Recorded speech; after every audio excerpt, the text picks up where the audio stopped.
pendidikan. Guru penggerak menghamba para murid, kreatif rancang pembelajaran. Hargai potensi, tingkatkan prestasi, lahirkan profil pelajar Pancasila.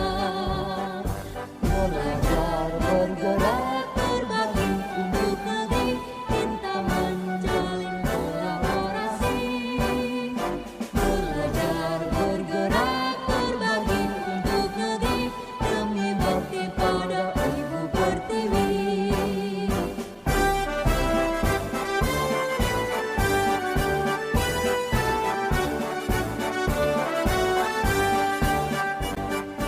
Kuatkan tekad, kuatkan hati, negeri ini memanggil kawan.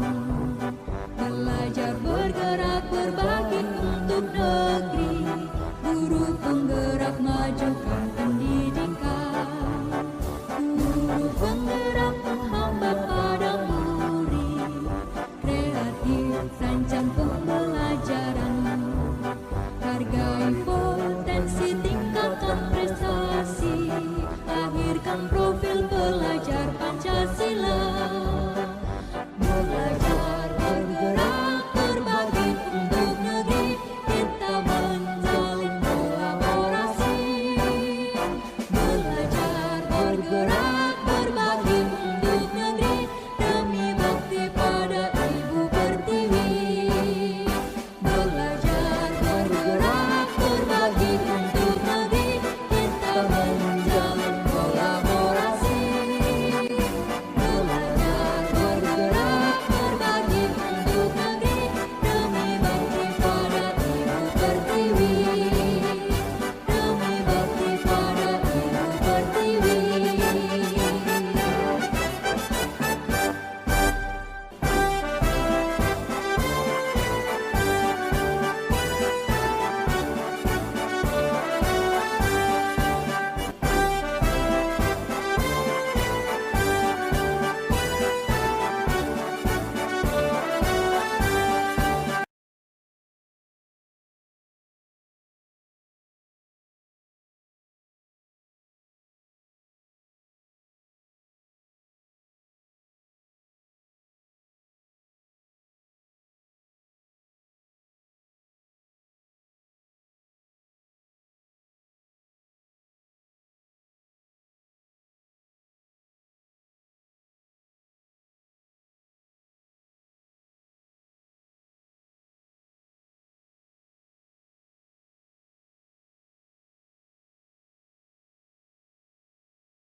Warahmatullahi wabarakatuh. Alhamdulillah, alhamdulillahirabbil alamin, wassalatu wassalamu ala asrafil anbiya'i wal mursalin wa ala alihi washabihi ajmain. Amma ba'du. Yang saya hormati Ibu Kepala Sekolah SD 1805, seterusnya para majelis guru, marilah kita bersama-sama mengucapkan puji dan syukur kita kehadirat Allah Subhanahu wa Ta'ala yang telah melimpahkan rahmat dan karunia-Nya kepada kita semua, sehingga kita bisa hadir di ruangan ini dalam rangka sosialisasi dari aksi nyata saya. Salawat beriring salam tak lupa pula kita hadiahkan kepada Nabi junjungan kita, Nabi Muhammad Sallallahu Alaihi Wasallam. Allahumma salli ala Sayyidina Muhammad wa ala ali Sayyidina Muhammad. Semoga dengan seringnya kita bersalawat, kita termasuk orang yang mendapat syafaat dari beliau di yaumil akhir nanti. Amin. Amin, amin ya rabbal alamin. Sebelumnya saya ucapkan terima kasih kepada Ibu Kepala Sekolah SD 1895, Ibu Yuliarni SPD, yang telah mengizinkan saya memberi waktu untuk melakukan aksi nyata saya ini. Dan kepada para majelis guru saya ucapkan terima kasih juga karena telah hadir meluangkan waktunya mendengar saya. Ini adalah aksi nyata modul 1.4 budaya positif. Ini akhir dari modul 1 yang saya pelajari. Ada 4 modul. 1.1 yaitu filosofi pemikiran Ki Hajar Dewantara, 1.2 nilai dan peran guru penggerak, 1.3 visi guru penggerak, dan 1.4 budaya positif. Di budaya positif ini saya menyebarkan pemahaman saya kepada rekan sejawat di SD 1895. Saya Risa Putri Yuni, calon guru penggerak Kata 6 Kabupaten Padang Pariaman. Akan saya mulai. Saya ucapkan selamat datang para guru hebat. Salam dan bahagia. Salam dan bahagia adalah salam dari kami guru penggerak. Izinkan saya di sini bukan untuk bermaksud menggurui ibu-ibu yang ada di sini, karena saya tahu ibu-ibu di sini adalah guru senior yang lebih banyak pengalamannya dari saya. Tapi saya di sini bermaksud untuk mengajak ibu-ibu semua, mari belajar bersama, berkolaborasi, saling mendukung demi mewujudkan disiplin positif di sekolah kita tercinta ini, di SDN 18 Sungai Limau. Budaya positif. Kenapa sih budaya positif harus disebarkan di sekolah ini? Karena budaya positif sangat mendukung dalam menciptakan pembelajaran yang kondusif. Karena dengan suasana yang positif, murid dan guru akan menemukan suatu kondisi pembelajaran yang menyenangkan, sehingga proses pembelajaran dapat berjalan tanpa adanya suatu beban, tapi suatu kebutuhan. Suasana positif juga akan membantu menggerakkan moral yang positif bagi murid, sehingga karakter murid tidak hanya terbentuk dari akademik atau intelektual saja, tapi juga lingkungan yang ada. Jadi apa itu budaya positif? Budaya artinya kebiasaan, positif adalah kebaikan. Budaya positif nilai-nilai keyakinan dan kebiasaan baik di sekolah yang berpihak pada murid, agar murid dapat berkembang menjadi pribadi yang kritis, penuh hormat, dan bertanggung jawab.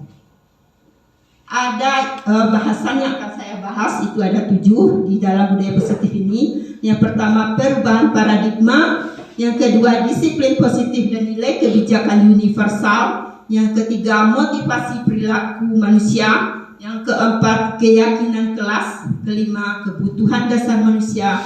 Yang keenam, 5 posisi kontrol. Yang ketujuh, segitiga restitusi. Saya akan bahas satu persatu. Yang pertama yaitu perubahan paradigma. Perubahan paradigma ini yang pertama kegiatan kepala tangan. Saya meminta kepada 2 guru, kita mulai dengan permainan dulu. Tolong ibu-ibu semua, 2 orang untuk maju ke depan untuk memulai permainan ini, karena dari ini kita akan melihat hasilnya. Ayo ibu. Bu Eli, terima kasih Bu Eli. Ini kegiatannya ada A dan B. Ya, ada A dan B, Anda dan teman Anda Sobeklah secari kertas kecil, silakan Ibu. Tuliskan benda-benda atau sesuatu yang sangat berharga untuk Anda. Jadi dianggap aja di tangannya sudah ada benda berharga. Letakkan di salah satu tangan Anda dan genggam benda tersebut dengan segala daya. Jadi benda tadi itu sangat berharga buat Ibu. Jadi Ibu, siapa yang A-nya ini? A, Ibu Eli A, Ibu Neng B. Jadi Ibu memegang sesuatu yang berharga di tangan Ibu dengan mengepal kepalan tangan. Jadi Ibu di sini teman Anda B akan mencoba dengan sekuat tenaga. Jadi Bu Neng akan dengan sekuat tenaga nanti dengan berbagai cara untuk meminta supaya Ibu Eli mau membukanya. Boleh dengan membujuk, boleh dengan mengancam, boleh dengan menghardik, merayu atau menyuap apa saja agar kepala tangan tadi terbuka. Silahkan Ibu. Satu tangan. Ya, Pak. Weli sangat cantik sekali. Ini ada maunya nih. Boleh merayu. Boleh nggak ini minta yang dalam tangan Weli? Nah, ini rahasia, nggak boleh dibuka-buka. Dikit aja Bu. Nggak Ya, boleh, ini rahasia. Ya. Kalau rahasia nggak boleh orang yang lain. Nanti kan traktir makan ya. Nggak boleh. Bu diajak. Sogok sama itu. Dihancam atau dirayu, disuap apa saja. Pokoknya supaya Bu Eli mau membukanya. Bagaimana cara Bu Neng? Ancam Bu ini. Kalau Ibu tidak bisa dengan kata-kata lunak, ini kan ngancam Ibu. Ini adalah hak saya. Kenapa saya diancam? Bagus. Ini hak milik saya. Kenapa saya diancam? Mana kan dijauh? Dengan cara Dia sangat berharga sekali bagaimana. saya mau yang itu. Ayo. Ibu harus membuka apa yang ada di dalam tangan Ibu. Ini adalah hak saya. Saya akan Saya pengen tahu apa isi yang ada di dalam Ini tangan adalah Ibu. hak saya. Saya pengen tahu. Tidak akan bisa saya buka. Bu, tolong buka di tangannya ya Bu. Ini pengen tahu apa yang ada di dalam tangan Ibu. Apa saya ingin tahu? Iya, Ibu pengen tahu. Kalau dengan lunak itu, dengan rasa yang begitu menyentuh, ibu dengan rela, ibu sangat menghargai. Ini yang penting adalah kita harus saling menghargai walaupun ini hak ibu bersedia membukanya supaya kita menghargainya. Silakan. Terima kasih Bu. Aduh, ya Allah. Terima kasih Bu. Terima kasih kepada Ibu Eli dan Ibu Neng. Ya seperti itulah perubahan paradigma tentang kontrol. Terima kasih kepada Ibu telah memperagakannya. Jadi seperti apa itu perubahan paradigma itu dengan kegiatan kepala tangan? Pertanyaannya, apakah Anda membuka kepala tangan Anda? Mengapa? Apa alasan Anda? Jadi tadi Ibu itu dengan berupaya tidak bisa, mungkin dengan salah satu caranya itu dengan kolaborasi, artinya dengan bekerja sama. Dengan bekerja sama kita bisa semuanya berjalan sesuai dengan apa yang kita mau. Yang kedua itu dalam kegiatan ini sesungguhnya siapa yang memegang kendali atau kontrol? Yang memegang kendali adalah diri kita sendiri, bukan orang lain. Itu. Jadi perubahan paradigma teori kontrol menurut paparan Dr. William Glasser dalam teori kontrolnya meluruskan miskonsepsi tentang kontrol. Pertama, ilusi guru mengontrol murid. Kita selama ini beranggapan guru bisa mengontrol murid. Pada dasarnya kita tidak dapat memaksa murid untuk berbuat sesuatu jikalau murid tersebut memilih untuk tidak melakukannya. Walaupun tampaknya guru sedang mengontrol perilaku murid, hal demikian terjadi karena murid sedang mengizinkan dirinya dikontrol. Yang kedua, ilusi bahwa kritik dan membuat orang merasa bersalah dapat menguatkan karakter. Penguatan positif atau bujukan adalah bentuk-bentuk kontrol. Segala usaha yang mempengaruhi murid agar mengulangi suatu perilaku tertentu adalah suatu usaha untuk mengontrol murid tersebut. Yang ketiga, ilusi bahwa semua penguatan positif efektif dan bermanfaat. Menggunakan kritik dan rasa bersalah untuk mengontrol murid menuju pada identitas gagal. Mereka belajar untuk merasa buruk tentang diri mereka. Yang keempat, ilusi bahwa orang dewasa memiliki hak untuk memaksa. Banyak orang dewasa percaya bahwa mereka memiliki hak untuk memaksa murid-murid berbuat hal-hal tertentu. Perilaku memaksa tidak akan efektif untuk jangka panjang dan sebuah hubungan permusuhan akan terbentuk. Jadi kalau kita memaksa murid itu, permusuhan akan terbentuk, murid dan guru akan tidak menjadi nyaman. Nah, ini juga perubahannya juga stimulus respon. Kita mencoba mengubah orang agar berpandangan sama dengan kita. Menurut teorinya, kita berusaha memahami pandangan orang lain tentang dunia. Perilaku buruk dilihat suatu kesalahan. Di teori kontrol, semua perilaku memiliki tujuan. Di sini kita melihat misalnya anak itu terlambat, kita melihat itu suatu kesalahan. Padahal di teori kontrol ada tujuannya, kenapa dia berbuat seperti itu. Orang lain bisa mengontrol saya. Kenyataannya hanya Anda yang bisa mengontrol diri Anda. Saya bisa mengontrol orang lain, Anda tidak bisa mengontrol orang lain. Kepada murid juga kita tidak bisa mengontrol murid. Jadi pemaksaan atau pada saat bujukan gagal. Jadi seperti tadi bujukan gagal tidak dipaksa. Tapi di teori kontrol dibutuhkan kolaborasi, kerjasama, dan kesepakatan menciptakan pilihan-pilihan baru. Model berpikir di sini menang kalah, kalau di sini tidak ada semuanya menang-menang. Yang kedua, pembelajaran yang dirancang untuk mewujudkan profil pelajar Pancasila. Sebagaimana sekarang kita sedang melaksanakan kurikulum merdeka, itu merancang menghasilkan profil pelajar Pancasila. Perubahan yang kedua, seperti apa profil pelajar Pancasila? Beriman, bertakwa kepada Tuhan Yang Maha Esa dan berakhlak mulia, berkebinekaan global, bergotong royong, kreatif, mandiri, dan bernalar kritis. Di kurikulum merdeka ini ada tujuan pendidikannya menurut Ki Hajar Dewantara, menuntut segala kodrat yang dimiliki anak agar dia mampu mencapai keselamatan dan kebahagiaan yang setinggi-tingginya, baik sebagai manusia maupun sebagai anggota masyarakat. Jadi tujuan pendidikan menurut Ki Hajar Dewantara yang kurikulum merdeka, kita mampu membuat anak sebahagia yang setinggi-tingginya. Pembelajaran paradigma ini di kurikulum merdeka ini, guru tidak bisa memaksa anak menjadi seperti yang guru inginkan.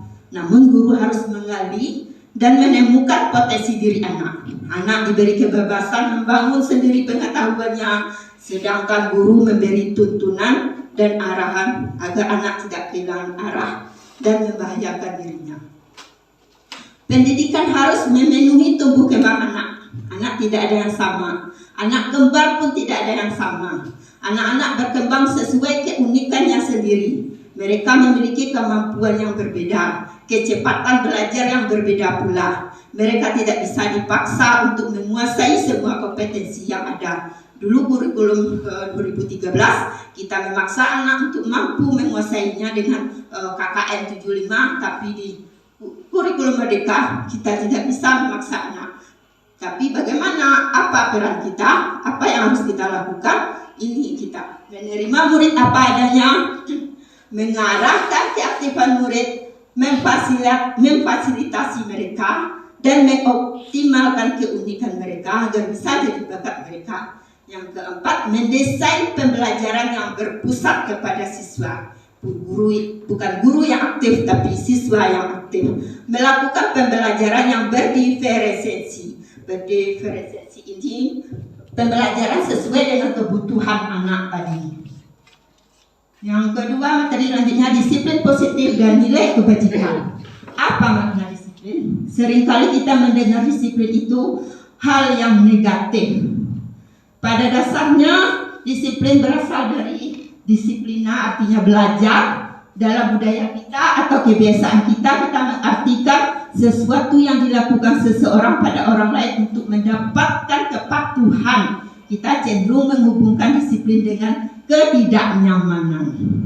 Jadi dari negatif kita mendengar kata disiplin tadi. Kecenderungan umum diartikan menghubungkan kata disiplin dengan ketidaknyamanan, bukan dengan apa yang kita hargai atau pencapaian suatu tujuan mulia. Jadi seperti apa disiplin positif itu? Disiplin positif merupakan suatu cara penerapan disiplin tanpa kekerasan dan ancaman yang dalam praktiknya melibatkan komunitas tentang perilaku yang efektif antara guru dan murid.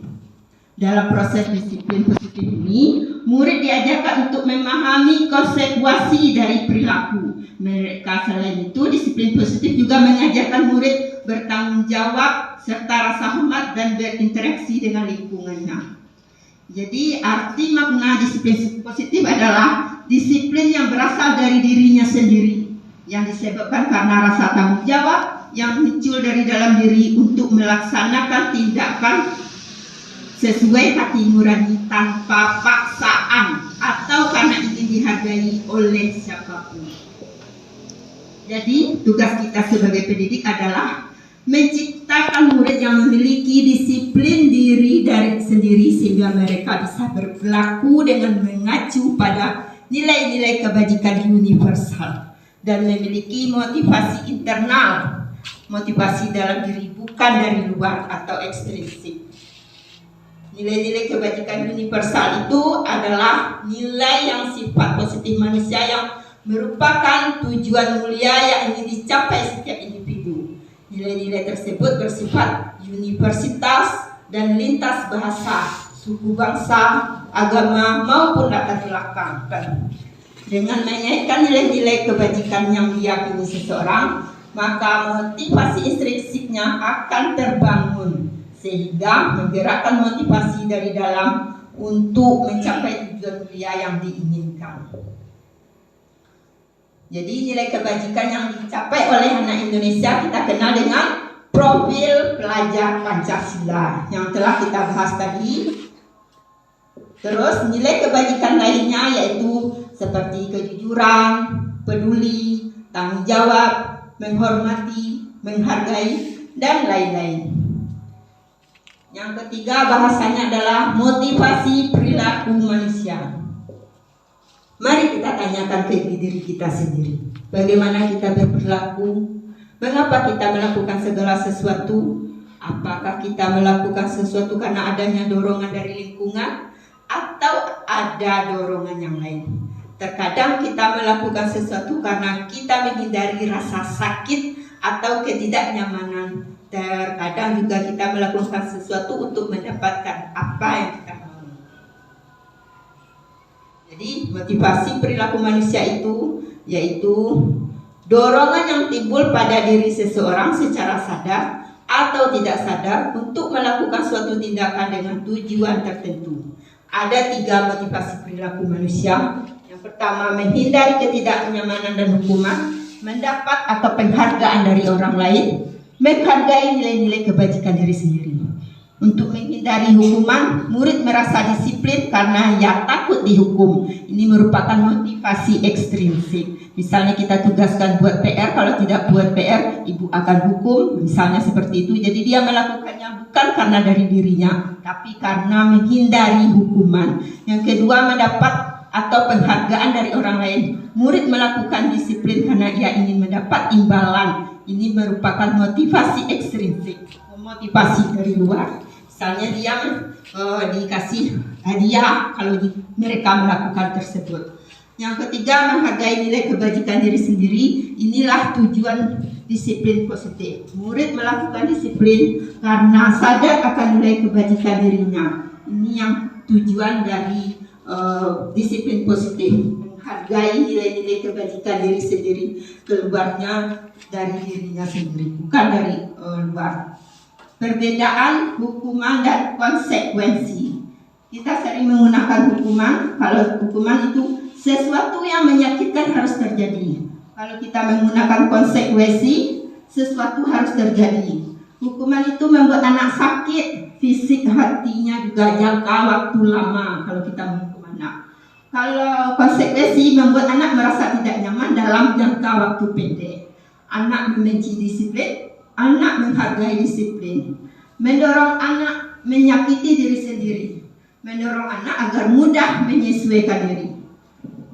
Di hukuman konsep diri yang buruk, di konsekuensi konsep diri yang baik. Di hukuman anak belajar untuk menyembunyikan kesalahan. Di konsekuensi anak belajar untuk mematuhi peraturan. Marah, rasa bersalah, dipermalukan, merasa tak dihargai. Kalau konsekuensi hilang hak, dibuat tidak nyaman, diasingkan untuk sementara. Konsep disiplin dengan identitas gagal. Jadi kita mendisiplinkan anak tapi identitasnya gagal. Dengan apa itu? Hukuman tadi. Karena menyakitkan, tidak nyaman, takut, memaksa murid belajar menyembunyikan kesalahan, murid merasa rendah diri.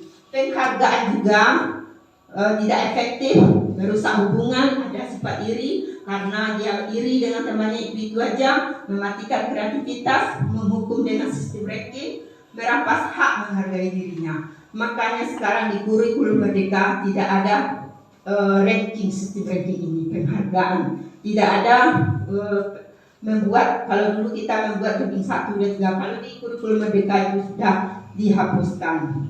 Terus bagaimana dengan yang disiplin yang membuat anak itu sukses? Dengan konsekuensi penguatan jangka pendek. Kalau konsekuensi perlu monitoring berkelanjutan, stimulus respon, murid menghormati peraturan, kehilangan waktu untuk merenungi kesalahan. Kalau restitusi, murid bertanggung jawab untuk perilakunya, fokus pada pemecahan masalah jangka panjang, murid menghormati dirinya dan orang lain. Terus teori kontrol, dirinya yang memegang kontrol. Murid bersemangat memperbaiki kesalahannya.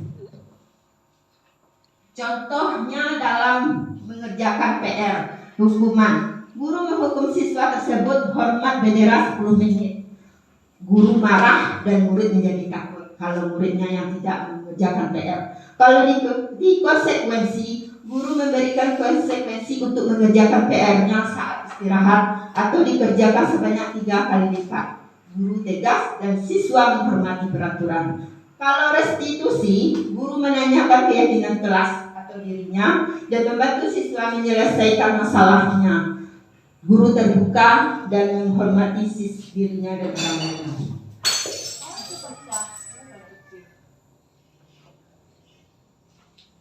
Nah, ini ada tugas untuk memahami pemahaman kita, tugas perbedaan hukuman dan konsekuensi. Jadi ibu-ibu, apakah ini isinya hukuman atau konsekuensi? Cukup disebutkan hukuman atau konsekuensi. Mencatat 100 kali di dalam kalimat, saya tidak akan terlambat lagi karena terlambat sekolah. Apakah hukuman atau konsekuensi?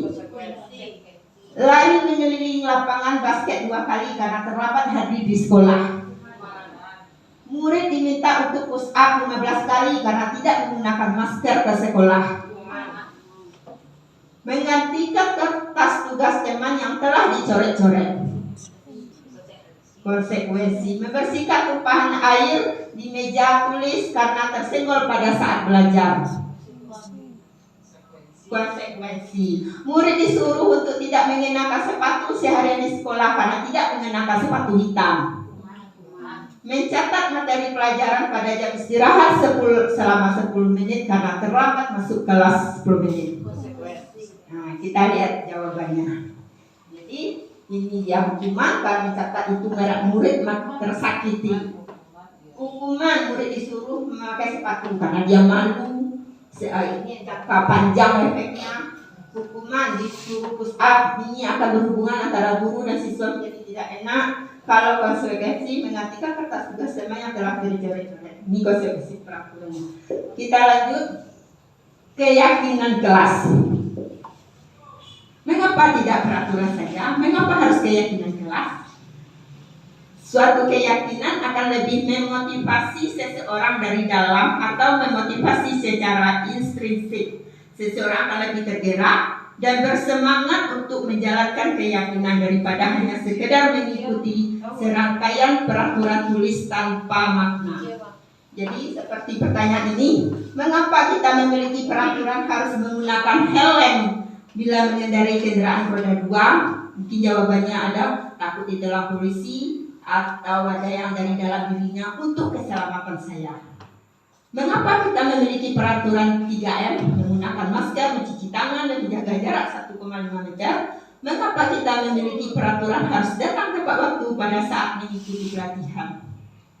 Untuk mendukung motivasi intrinsik ini, kembali ke nilai keyakinan yang telah menggerakkan seseorang dibandingkan mengikuti serangkaian peraturan-peraturan.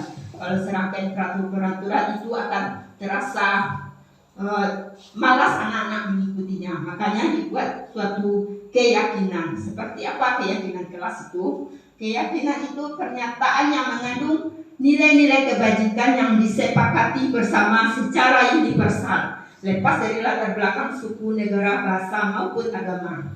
Menurut Gosen, suatu keyakinan akan lebih memotivasi seseorang dari dalam intrinsik. Seseorang akan lebih bersemangat untuk menjalankan keyakinannya daripada hanya sekedar mengikuti serangkaian peraturan. Pembentukan keyakinan kelas, cara membentuknya dia bersifat abstrak daripada peraturan yang lebih rinci dan konkret. Keyakinan kelas berupa pernyataan-pernyataan yang universal. Pernyataan keyakinan kelas senantiasa dibuat dalam bentuk positif. Kalau aturan kan pakai negatif, jangan, ada larangannya. Kalau keyakinan kelas dalam positif, keyakinan kelas hendaknya tidak terlalu banyak sehingga mudah diingat dan dipahami oleh warga kelas. Semua warga kelas sebaiknya ikut berkontribusi dalam pembuatan keyakinan kelas melalui diskusi. Bersedia meninjau kembali keyakinan kelas dari waktu ke waktu. Nah, kalau seperti ini, selalu kita buat peraturan di kelas kita. Selalu kembalikan buku ke tempatnya. Mungkin anak-anak itu akan merasa terbebani membacanya. Tapi kalau keyakinan kelas kita buat tanggung jawab, jadi akan tertanam di dalam dirinya. Setelah mengambil buku, ada nilai tanggung jawab tadi. Dilarang mengganggu orang lain. Kita buat keyakinan kelasnya menghormati orang lain dan diri sendiri. Jadi ini negatif. Kalau di sini keyakinan kelas ada kalimat positifnya. Hadir di sekolah 15 menit sebelum pembelajaran dimulai. Kalau aturan. Kalau keyakinan kelas menghormati orang lain, komitmen pada tujuan. Dilarang melakukan kekerasan. Kalau di sini kan keselamatan, menghormati orang lain. Dilarang menggunakan narkoba. Kalau di keyakinan kesehatan, jadi dengan kesehatan berarti dia berpikir, oh saya dilarang menggunakan ini karena kesehatan saya. Bergantian atau menunggu giliran. Jadi di sini menghormati orang lain yang di depan kita dan melatih kesabarannya. Gunakan masker, jadi gunakan peraturan menggunakan masker, tapi di keyakinan kelas itu termasuk kesehatan dan keselamatannya. Jangan berlari di kelas atau koridor. Kalau di sini di keyakinan kelas itu untuk keselamatan dan keamanannya. Ini contoh penerapan membuat keyakinan kelas di kelas 4 yang telah saya kerjakan. Di sini guru membimbing siswa membuat keyakinan kelas. Siswa menulis per kelompok apa yang dibentuknya, diyakininya, dan menempelkan hal yang diharapkan. Guru dan siswa merangkum hal-hal yang diharapkan keyakinan kelas, terus menempelkan keyakinan kelas dan menandatangani keyakinan kelas yang telah mereka buat. Jadi dia sepakat dan ditandatanganinya. Ini contoh yang telah saya terapkan di kelas 4. Keyakinan kelasnya tidak banyak-banyak karena mudah diingat dan bernilai positif. Nah, ada kata negatifnya: disiplin dan bertanggung jawab, menjaga kebersihan, tolong menolong dan bekerja sama, saling menghargai dan saling menghormati, sopan santun, jujur dalam sikap dan perbuatan. Kita lanjut ke materi kebutuhan dasar manusia. Jadi setiap tindakan kita itu ada tujuannya. Kenapa kita melakukan itu? Karena ada tujuan kebutuhan kita yang kita penuhi. kebutuhan dasar manusia. Seluruh tindakan manusia memiliki tujuan tertentu. Semua yang kita lakukan adalah usaha terbaik kita untuk mendapatkan apa yang kita inginkan. Ketika kita mendapatkan apa yang kita inginkan, sebetulnya saat itu kita sedang memenuhi kebutuhan dasar kita. Bertahan hidup, ini adalah kebutuhan manusia, ada bertahan hidup, kasih sayang dan rasa diterima, penguasaan, kebebasan, kesenangan. Jadi ketika siswa kita melakukan kesalahan yang dilakukannya, jadi kita marah, itu sebenarnya dia lagi memenuhi kebutuhan dasarnya. Mungkin dia ingin rasa kasih sayang atau diterima sebagai murid di kelas. Nah, ini saya bacakan satu persatu. Bertahan hidup seperti bersifat fisiologis. Untuk bertahan hidup misalnya kesehatan, rumah, makanan, reproduksi, keamanan. Yang kedua, kasih sayang dan diterima. Kebutuhan ini bersifat psikologisnya, meliputi kebutuhan akan hubungan dan koneksi sosial, kebutuhan untuk memberi dan menerima kasih sayang, dan kebutuhan untuk merasa menjadi bagian dari suatu kelompok. Ini disukai dan diterima oleh lingkungannya. Kadang seperti di sini kita melihat anak-anak kita yang sikapnya yang tidak masuk sama kita, sebetulnya mereka lagi membutuhkan kasih sayang yang ini diterima. Yang ketiga, kebebasan, kebutuhan akan kemandirian, otonomi, memiliki pilihan. Anak-anak dengan kebutuhan kebebasan yang tinggi menginginkan pilihan, mereka perlu banyak bergerak, suka mencoba-coba, tidak terlalu terpengaruh oleh orang lain, dan senang mencoba hal baru dan menarik. Kesenangan, kebutuhan untuk mencari kesenangan, bermain, dan tertawa. Anak-anak dengan kebutuhan dasar kesenangan yang tinggi biasanya ingin menikmati apa yang dilakukan. Yang kelima, penguasaan. Kebutuhan ini berhubungan dengan kekuatan untuk mencapai sesuatu, menjadi kompeten, menjadi terampil, diakui atas prestasi dan keterampilan kita, didengar dan memiliki rasa harga diri. Yang keenam itu posisi kontrol. Posisi kontrol kita sebagai guru selama ini ada 5 posisi kontrol: penghukum, pembuat merasa bersalah, teman, pemantau, manajer. Nanti kita coba renungkan di posisi mana kita selama ini sebagai guru. Ada 5. Ini dia. Jadi kalau dari identitas gagal, kalau menghukum, pembuat merasa salah ini akhirnya gagal. Kalau identitas berhasil, itu berhasil tapi tergantung orang lain, teman, pemantau. Tapi berhasil tapi dia menghargai dirinya sendiri, itu di posisi manajer. Guru di posisi kontrol manajer itu akan membuat anak menghargai dirinya sendiri. Seperti ini guru berbuat, menghakimi, menunjuk, menyakiti, menyindir. Itu penghukum. Kalau guru berbuat ini merasa bersalah, pembuat merasa bersalah, guru akan berceramah. Dia berkata, seharusnya kamu tidak seperti ibu, ibu kecewa sekali. Itu juga membuat identitas gagal. Yang ketiga, sebagai teman, membuat alasan untuk menjadi temannya. Yang berikutnya, menghitung dan mengukur. Kalau pemantau itu sudah berapa kamu membuat kesalahan, itu ada catatannya kalau guru sebagai pemantau. Kalau manajer tidak, dia mengajukan pertanyaan-pertanyaan. Kalau di penghukum, guru berkata, kalau kamu tidak melakukannya, awas ya, rasakan. Nanti itu kamu tidak boleh pulang atau diancam lah. Kalau di pembuat merasa bersalah, kamu seharusnya sudah tahu ibu lebih lelah sekali mengatakannya. Ibu stres, jadi kita membuat anak-anak itu merasa bersalah atas sikapnya. Kalau sebagai teman, ayolah lakukan demi ibu. Masa kamu tidak mau? Ingat tidak, ibu pernah bantu. Kalau pemantau, dia akan bertanya apa peraturannya.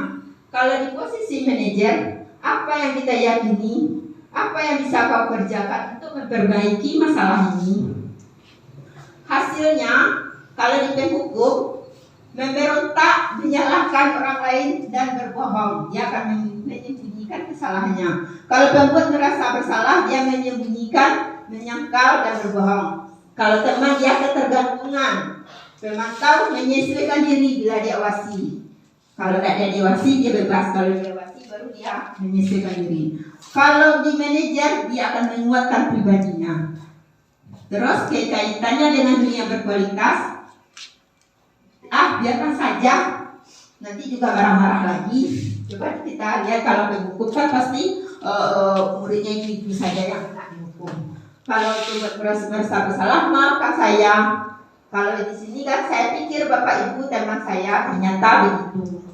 Kalau di pemantau, berapa banyak bintang yang harus saya peroleh? Jadi ketika anak mengerjakan itu, dia akan bertanya apa yang saya peroleh, atau apa hadiahnya, atau apa imbalannya. Kalau di pemantau, kalau di sini di manajer, bagaimana cara saya bisa memperbaiki keadaan? Dia akan mencari solusinya untuk kesalahannya tadi. Yang terakhirnya itu dampaknya dia mengulangi kesalahan. Ya apa tidak? Muridnya itu saja yang terus melakukan kesalahan, itu terus karena kita menghukum secara hukum. Kalau membuat merasa bersalah, merasa rendah diri.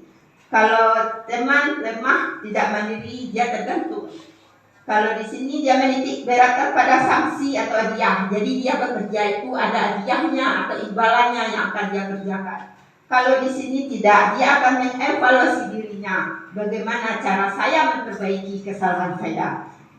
Jadi ini contoh siswa terlambat hadir ke sekolah. Kalau kita memakai posisi penghukum, kita akan berkata patuhi aturan sekolah lalu bersihkan halaman sekolah. Kalau berbuat bersalah, kamu sudah janji dengan ibu tidak akan terlambat lagi. Kamu kenapa senang sekali mengecewakan ibu? Ibu benar-benar kecewa. Kalau sebagai teman, ayolah, bagaimana sih kamu? Kamu sudah janji ke ibu. Kalau sebagai pemantau, kamu terlambat 15 menit.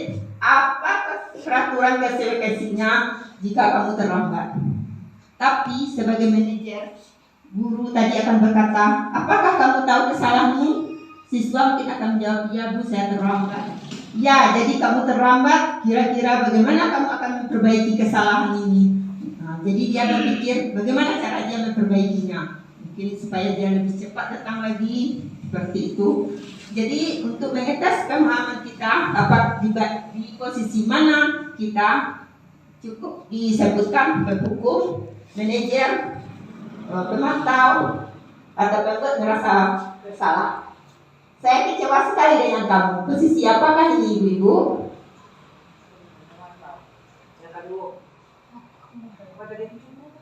Pembuat merasa bersalah.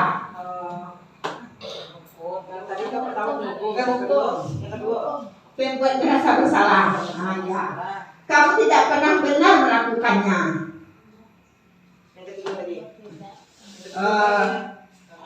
Pemantau. Ayolah teman, sebagai teman, ayolah lakukan dari ibu atau bapak sebagai teman. Apa konsekuensinya bila tidak mematuhi peraturan ini? Bagaimana kamu bisa menyelesaikan masalah ini? Kamu selalu yang paling terakhir. Penghukum, kita lihat betul apa tidaknya. Ya, bagus. Jadi plus buat ibu-ibu. Itu posisi kita selama ini. Semoga dengan itu kita tahu, ya, karena posisi penghukum itu tidak akan membuat disiplin bertahan lama. Kita lanjut yang terakhir. Segitiga restitusi. Ini adalah konsep disiplin pendekatan restitusi. Yang ini untuk menerapkan disiplin positif itu. Apa itu restitusi? Restitusi adalah proses menciptakan kondisi bagi murid untuk memperbaiki kesalahan mereka, sehingga mereka bisa kembali pada kelompok mereka dengan karakter yang lebih kuat. Restitusi juga merupakan proses kolaboratif yang mengajarkan murid-murid untuk mencari solusi untuk masalah mereka dan membantu murid berpikir menjadi tentang seorang seperti apa yang mereka inginkan menjadi tujuan dunia dan bagaimana mereka harus memperlakukan orang lain. Jadi ada 9 ciri-ciri restitusi. Dia bukan untuk menebus kesalahan, namun untuk belajar dari kesalahan. Yang kedua, memperbaiki hubungan. Yang ketiga, tawaran. Jadi menawar, bukan memaksa. Restitusi menuntut untuk melihat ke dalam diri. Restitusi mencari kebutuhan dasar yang mendasari tindakan. Jadi dia melakukan itu, kita mencari apa kebutuhan dari 5 tadi yang belum terpenuhi tadi. Restitusi diri adalah cara yang paling baik untuk memperbaiki diri. Restitusi fokus pada karakter, bukan tindakan. Restitusi fokus pada solusi. Restitusi mengembalikan murid yang berbuat salah pada kelompoknya. Nah, jadi untuk menggunakan restitusi ini kita menggunakan namanya segitiga restitusi. Pertama, kita menstabilkan identitas dulu. Setelah itu validasi tindakan yang salah. Yang ketiga, menanyakan keyakinannya. Seperti apa? Contoh di sini, siswa sering tidak mengerjakan PR. Kok kemarin? Maaf, salah. Ini contohnya menstabilkan identitas. Membuat anak merasa gagal karena melakukan kesalahan menjadi positif terhadap dirinya. Berbuat salah itu tidak apa-apa. Misalnya anak-anak tadi terlambat, kita bisa memberi pernyataan kepada dia, berbuat salah itu tidak apa-apa. Kita stabilkan identitas dulu supaya dia tidak merasa gagal dalam kesalahannya tadi. Terus, tidak ada manusia yang sempurna. Saya juga pernah melakukan kesalahan seperti itu. Semua orang pernah melakukan kesalahan. Ibu tidak tertarik mencari siapa yang salah, tetapi ingin mencari solusi dari permasalahan ini. Kamu berhak merasa begitu. Apakah kamu sedang menjadi teman yang baik buat dirimu sendiri? Ini contoh kalimat-kalimat yang diucapkan untuk menstabilkan identitas. Yang kedua yaitu validasi tindakan yang salah. Itu maksudnya memahami alasan setiap orang melakukan perilaku tertentu, membantu murid untuk mengenali kebutuhan dasar yang ingin dipenuhi ketika melakukan kesalahan itu.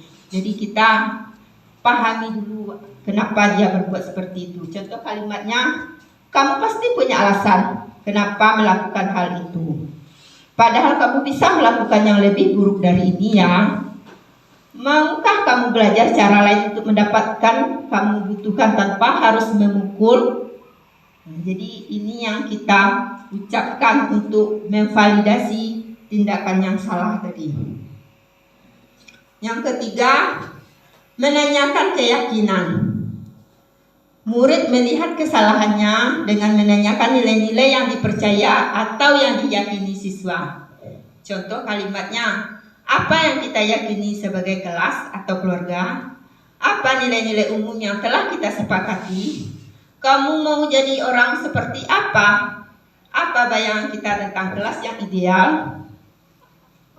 Nah, seperti itu ibu-ibu, hari ada materi yang saya paparkan.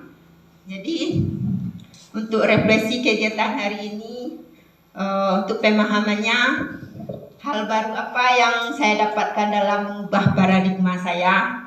Apa yang membuat ibu-ibu berubah setelah mendengar paparan materi dari saya?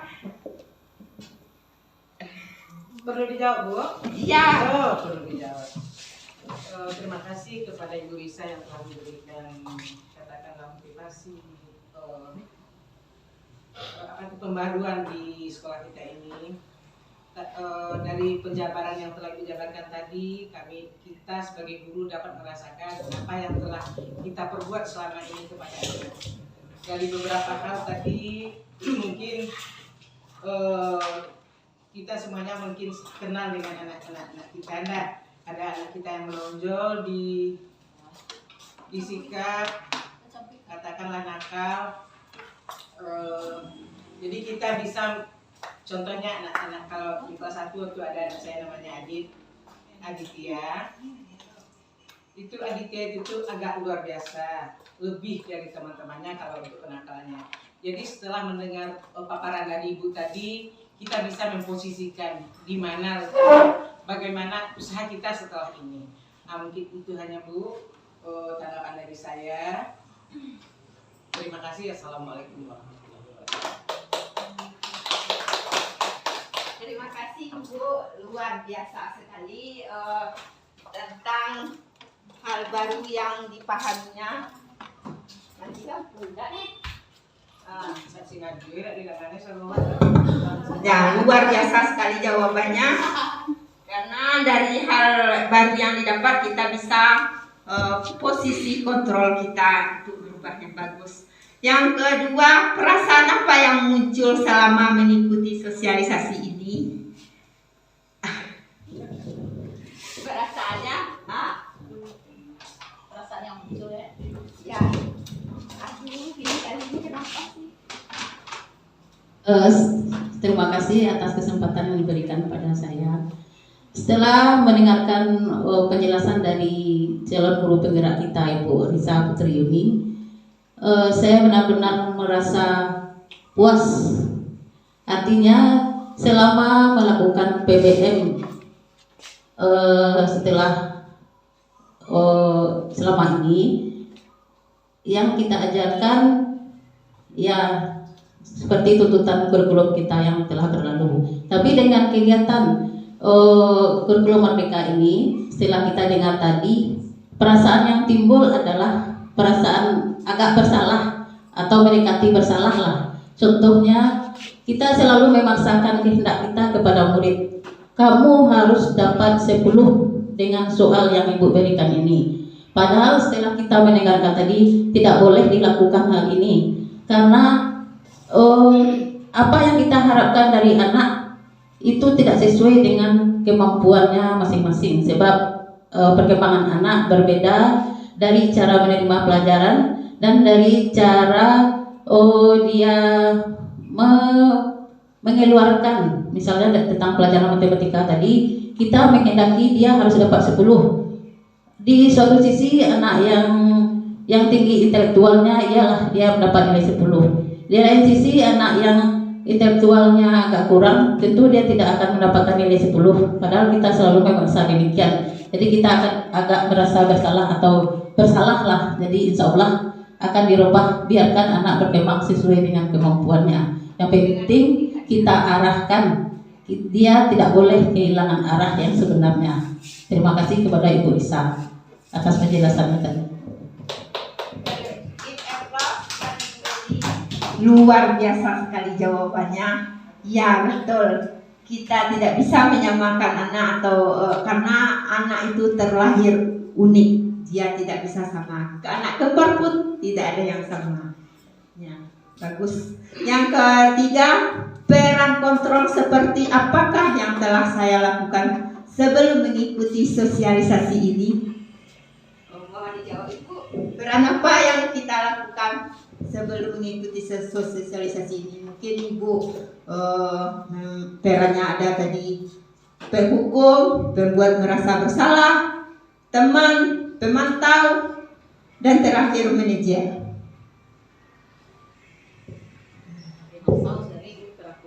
Penghukum ya, tadi sudah ada juga di bahasa Marjali. Mungkin selama ini kita menggunakan peran kita sebagai penghukum, kamu harus ini seperti ini. Jadi ternyata peran yang kita lakukan itu tidak membuat disiplin berhasil. Dia disiplinnya hanya jangka pendek, tidak bertahan lama disiplinnya seperti itu. Nah, yang pertanyaan terakhir,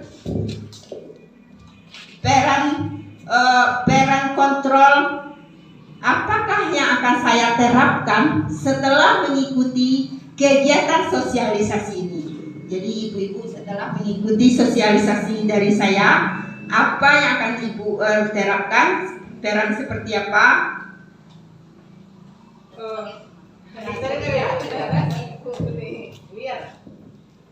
Luar biasa sekali para guru hebat di SDN 18 Ngarimau. Terima kasih kepada Ibu Risa telah melaksanakan seminarnya.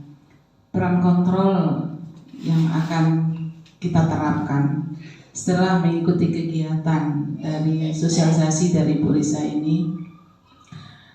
Pertama saya berharap kepada ibu-ibu, sebelum kita mendisiplinkan diri terhadap anak, tentu kita disiplinkan diri kita sendiri dulu. Jadi sebelum orang lain, kita lakukan pada diri kita sendiri dulu. Contoh kedatangannya, kalau anak terlambat, itu pun dia mencontoh kepada kita. Bagaimana kita mendisiplinkan anak supaya dia datang cepat, sementara diri kita sendiri juga terlambat datangnya. Itu salah satu contoh. Jadi bagaimana peran kontrol kita terhadap anak untuk menerapkan disiplin tadi. Kemudian dalam pembuatan PR, apa yang harus kita lakukan terhadap anak supaya dia membuat PR di rumah? Apa kontrol kita terhadap anak? Tadi kita lihat anak ada di luar membuat PR di luar. Kenapa kamu belajar di luar, nak? Ini Bu, kita tidak buat PR. Nah, itu harus apa yang harus kita lakukan? Kontrol apa, peran kontrol apa yang harus kita terapkan terhadap anak? Tentunya terhadap diri kita dulu ya, sebelum kita menerapkan kepada anak. Jadi otomatis diri kita dulu yang akan kita lakukan. Apa seharusnya? Jadi yang baiknya itu adalah sebagai manajer. Jadi bukan kepala sekolah saja yang manajer, tapi ibu-ibu dalam kelas juga harus jadi manajer. Itu pendapat saya, Bu Risa. Terima kasih.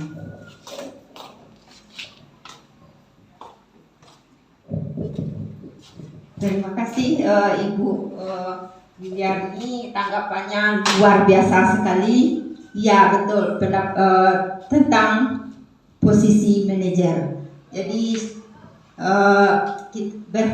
saya berharap, kita semua berharap, apa kata Ibu tadi, bukan kepala sekolah aja yang berperan sebagai manajer, tapi kita semua para guru-guru di sini.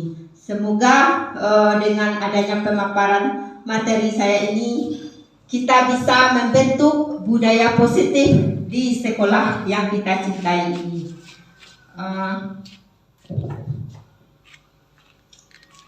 Dan mungkin itu materinya sudah cukup sekian.